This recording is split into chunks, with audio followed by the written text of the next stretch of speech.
Today, we're starting this year's 30 Days of Love, an annual time of spiritual nourishment, justice, gratitude, and affirmation.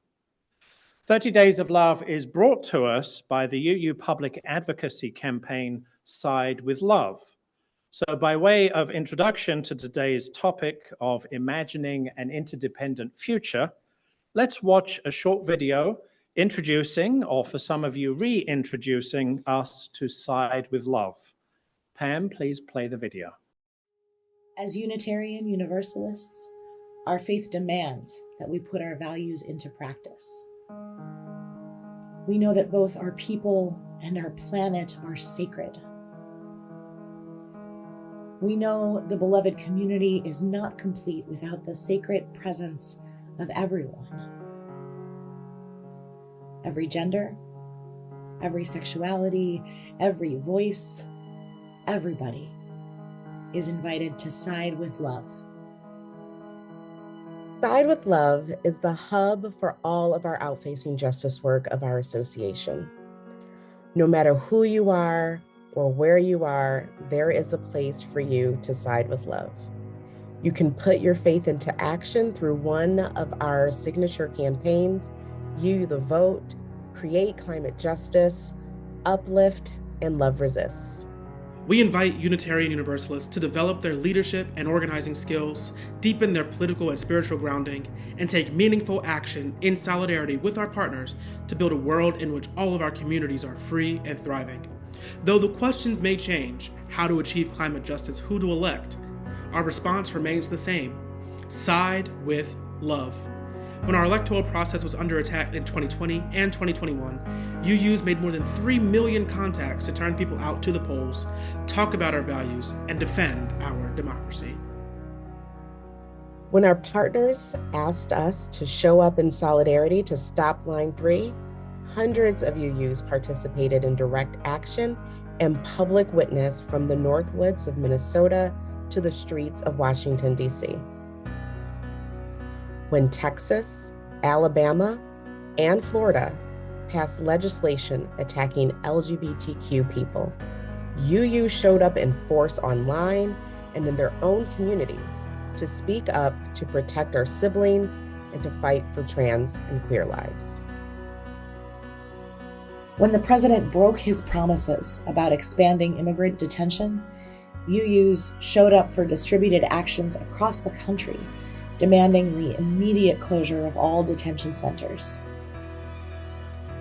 To side with love means to put our values into action. And no matter who you are, or what your skills or your passions, there is a role for you. Whether it is joining one of our volunteer squads, participating in our organizing school, coming to one of our skill-ups, joining one of our monthly community of praxis meetings, or taking action through our Action Center and joining us to learn together about the issues through our political education webinars. Everyone has a place in our shared work for justice. There are many ways for you and your congregation to side with love. We need all of us, including you, to be a part of our shared work for justice and liberation. Get started right now by texting LOVE to 866-533-1494.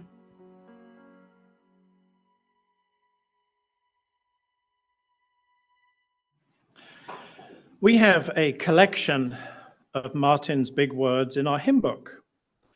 It's reading number 584, and it begins with one of my favorite images, a truly compelling image of our interdependence. We are caught in an inescapable network of mutuality, tied in a single garment of destiny. Since I first became a Unitarian Universalist, this has been at the heart of my faith, and it's informed my UU elevator speech for a number of years. Unitarian for the inescapable network of mutuality, that we're all in this together. Universalist for the single garment of destiny, that together we shall be well. And if we're not together, then we shall not be well. That's another quote from Dr. King in our hymn book. Injustice anywhere is a threat to justice everywhere.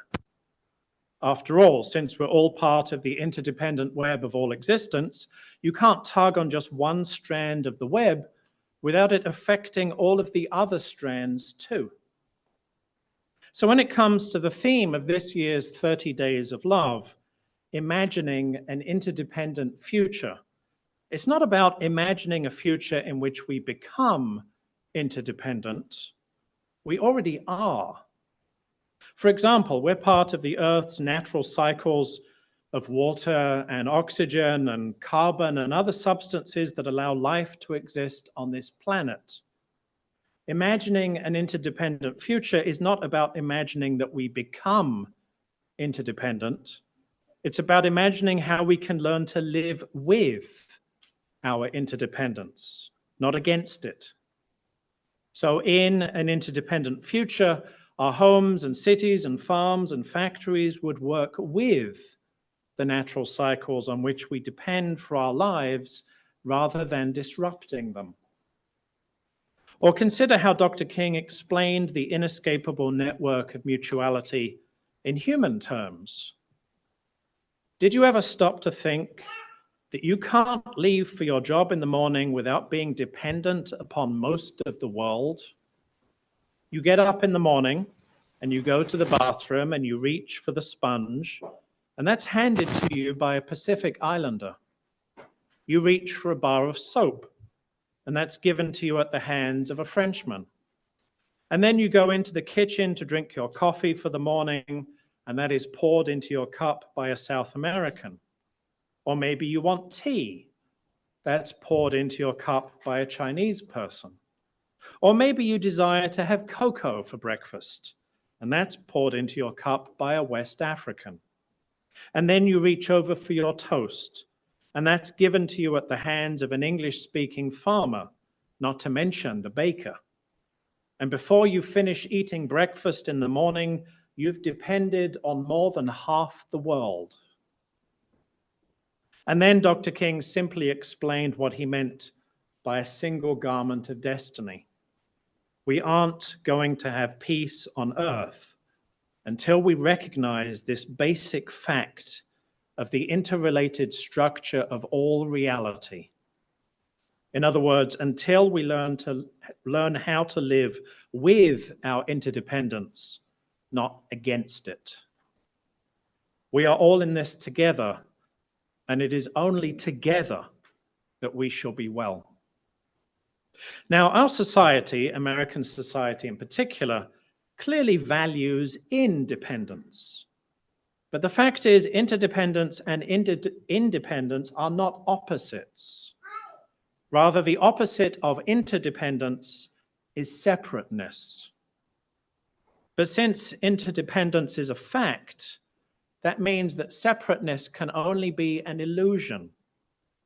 So another part of imagining an interdependent future is to imagine ourselves breaking free from the illusion of separateness. This is why, during the pandemic, I refused to call it social distancing. It was physical distancing. If anything, we needed to be even more connected to one another socially, just not in person, to get through the crisis together. We had to stay connected in love. There's an important idea that we received from Dr. King, and that's the idea of beloved community. Our Unitarian ancestor Theodore Parker gave him the idea of the arc of the moral universe, so fare's fair. The beloved community is first and foremost about loving everyone else. Now, there are lots of different types of love, and we use Greek names to distinguish them. For instance, there's storge, which means family love, the love between children and parents. And philia, friendship. And xenia, hospitality. And eros, desire. But the love that Dr. King talked about, and what you usually mean by love, is agape, compassion, loving kindness. What author C.S. Lewis defined as a selfless love that is passionately committed to the well-being of others. When Dr. King said that hate cannot drive out hate, only love can do that, he was talking about that sort of love. Given that sort of love, the beloved community is also a community of justice. Not only does agape have the power to overcome hate, it also has the power to resolve the disputes that will inevitably arise within any group of people. That's another quote from Dr. King in our hymn book. We must evolve for all human conflict a method which rejects revenge, aggression, and retaliation. The foundation of such a method is love. So another way of imagining an interdependent future is to imagine the beloved community and then work to make it a reality. We are all in this together, and together as the beloved community, we shall be well. For me, at least, love, justice, and interdependence are at the core of what it means to be a Unitarian Universalist. We care for one another. We work for a better world. And we recognize that we are connected to one another as part of something so much larger than ourselves. Imagining an interdependent future means rejecting any form of hate, dismantling any form of oppression, starting with a foundation of love and building on it the beloved community. I'm going to ask you some wondering questions now, and I'll give you a little time after each to reflect. Pam will put each question on the screen as I ask it. I wonder how you have felt the love that holds you and all that you love.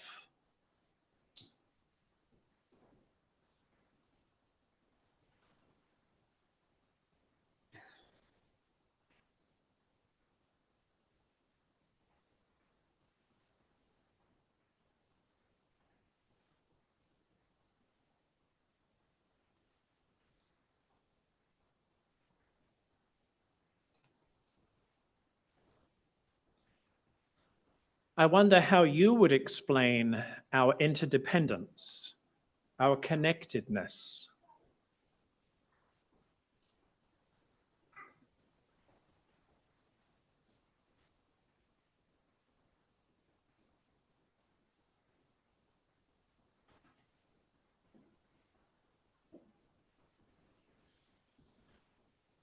I wonder what you could do to help us live with our interdependence rather than against it.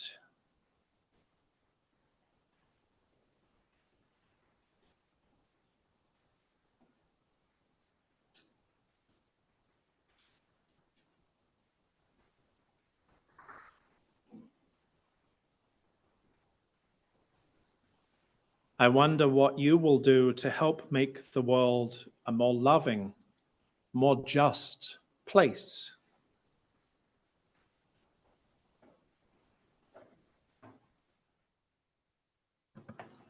Let's take a little time now to draw on that enduring spirit and imagine an interdependent future. What is one thing you envision in a world that is a more loving, more just place? What is one thing you would want to find in the beloved community? And once you've imagined that one thing, how would you briefly describe it? How would you name it? Take a moment now to imagine.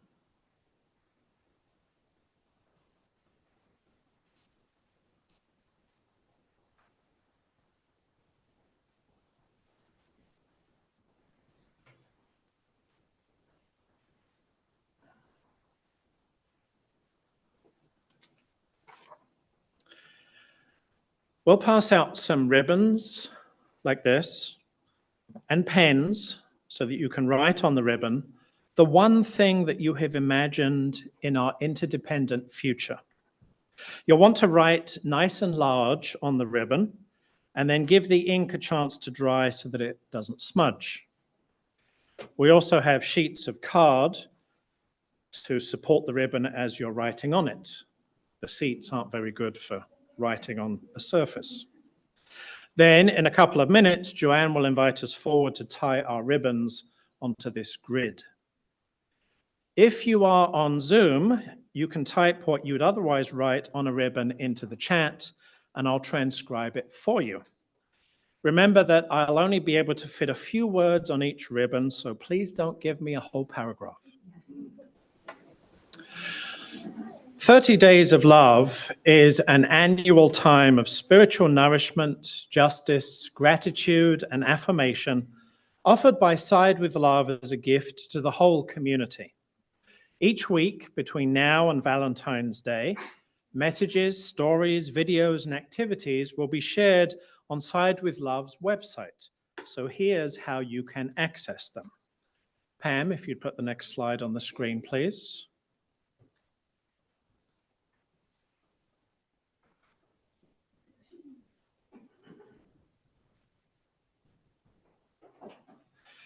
This is a screenshot of the Side with Love homepage. You just go to Side with Love, all one word, sidewithlove.org in your browser, and this is what you should see.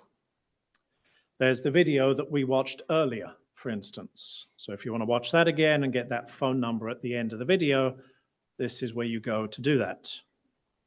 Now, at the top of the screen on the right are various navigation links, and I've marked with a yellow box the link to get to the 30 Days of Love materials just above the video. The link says 30 Days of Love. So next slide, please, Pam.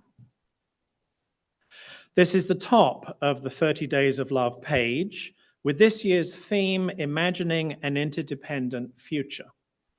Further down that page, next slide, please, Pam, you'll see a listing of everything that gets posted here by noon every Monday. A weekly Side with Love message, a story for all ages, a video of an embodied practice suitable for all ages and with attention paid to accessibility for people with varying abilities, a thematic prayer, a thematic blessing, and a grounding practice. You might see a couple of these on Sunday mornings over the next month, but they're mostly intended for all of us to use during the week. So please do check each Monday afternoon to see what Side with Love is offering us that week. As they explain, we offer these resources knowing various people will use them in a range of ways. Individuals may take a quick break during their lunch hour to watch a video blessing or read the week's prayer. Religious educators might use the story for all ages in worship or encourage teachers to start their classes with the body practice. Families might start a family meal reading one of the written reflections and then engaging in conversation. Board members and committee chairs might use the grounding practice to kick off that week's meeting agenda. Spiritual development, whether individual or collective, doesn't only happen here on Sunday mornings. It happens all week long as part of our own faith journeys, as part of our work for justice and liberation, so the more of us who are part of imagining our interdependent future, the better. May it be so.